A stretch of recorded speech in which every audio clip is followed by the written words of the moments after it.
I tried to get clean once a month for 5 years on my own, mainly because there was no programs at all. There was no help back then. And so once a month, I would try and get clean, and it just would never work. I would never make it past day 2 or 3.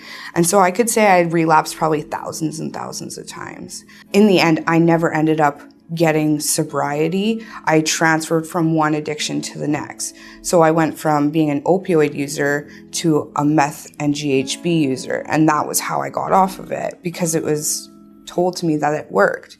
And then my addiction progressed even further from there, going on to other drugs.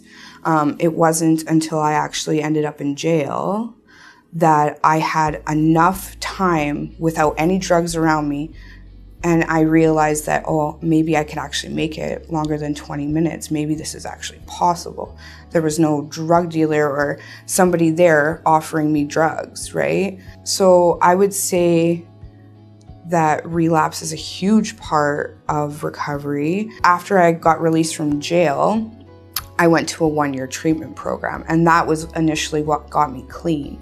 But if I hadn't gone to jail, if I hadn't been given the options in jail to go to treatment, then I wouldn't be clean. When I actually got away from the world and I went to treatment, I was taught stuff like boundaries and dealing with the abuse of my past.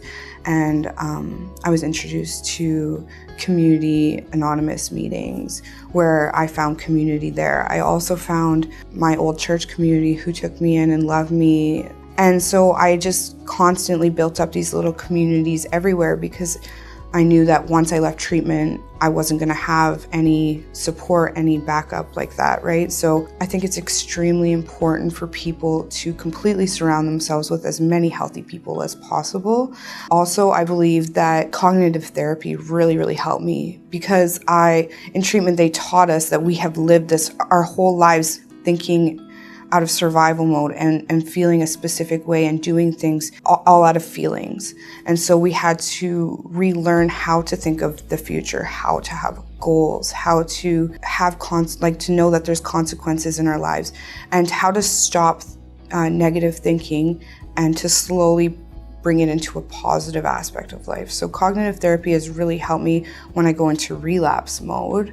I can just slowly work through it mentally. And all of these things I was taught in treatment. And so I don't think without any of those things that I would have made it through, because it was like they gave me the armor I needed to be able to fight against it when I got out of treatment. So for a lot of years, I felt like I had completely destroyed my family. I had brought in the chaos of addiction into my home. And by the end of my addiction, both of my brothers had become addicts too, because of me, because I introduced them to drugs.